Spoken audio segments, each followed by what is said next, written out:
Hello, Mr. Bell here with drawing exercise number 6. I've already written my 6 in the corner, and as you can see, I am using drawing exercise number 5 and adding shadows to it this time. I've already fleshed out a bunch of the shadows in my leaves, and that's just to save time for this drawing exercise. I really only have these two to kind of finish.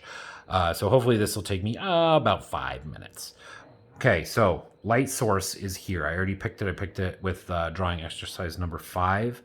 It's okay if you didn't. You can put it anywhere on your piece of paper, but I chose the upper left-hand corner. I put the light source here, and I put that dot here just to illustrate that no matter where you are shadowing on your leaf, you have to be aware of where that light source is coming from. So if I'm shadowing this top part of the leaf, the light is coming in this direction.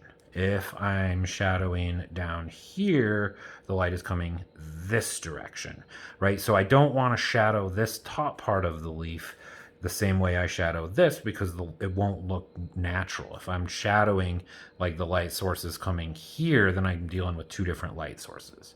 The light is up here. This is my sunshine, and it's shining down on these leaves, and these are leaves sitting on like a sidewalk or some sort of flat surface. And they're kind of stacked on each other.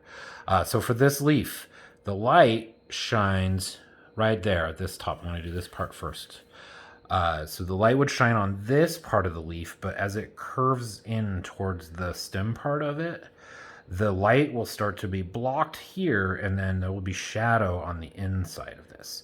Leaves aren't really that curvy. I kind of exaggerated that curve. But they do have a little curve to them, depending on how you want them to be shaped.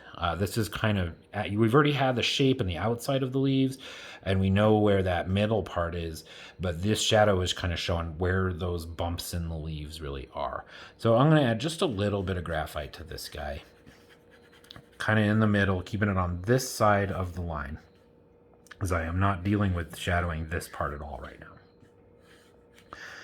Bring in those lines down. I think that the shadow would probably be a little thinner down here, and then I think ultimately it would just kind of peter out and there won't be a shadow.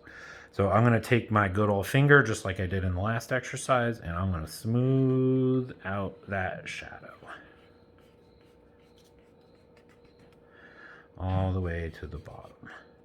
Then I'm going to approach this top up here. Still, always paying attention where that light source is. So this is shining down here. So there's a bump here, which is creating the shadow in the middle of the leaf. So on this part, the bump would be going upwards. So the shadow would actually not be in here. The shadow for this leaf would actually be on the outside part. And again, I don't want that bump to appear really, really huge. So I'm going to keep this shadow pretty skinny because I don't think it would cast that big of a shadow.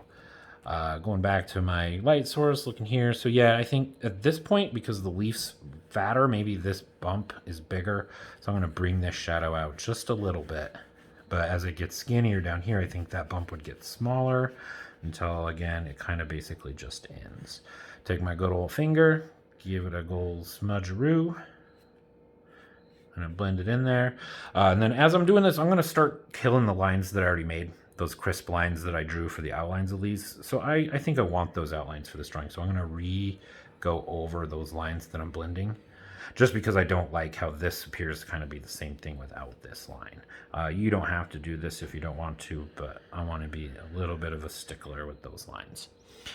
So voila, I think I have a relatively accurate shadow for this leaf. If I was really diving in and I wanted to make this leaf look a lot more realistic, I would really take my time and I would treat like these as special or as their own little bumps.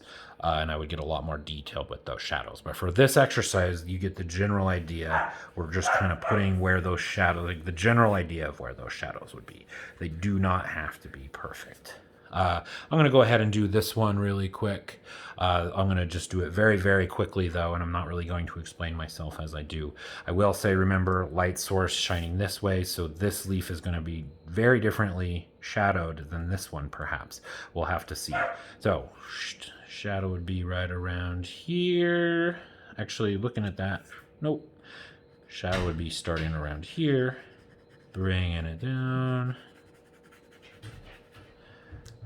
Shadow, I think this part would have kind of a big bump to it. So I'm going to bring out that shadow a little. Then I think it's going to fade up there. And then the light would shine right around there. So the shadow on this leaf would start around there on the outside part. So I'm going to bring it down. Smooth it out real quick.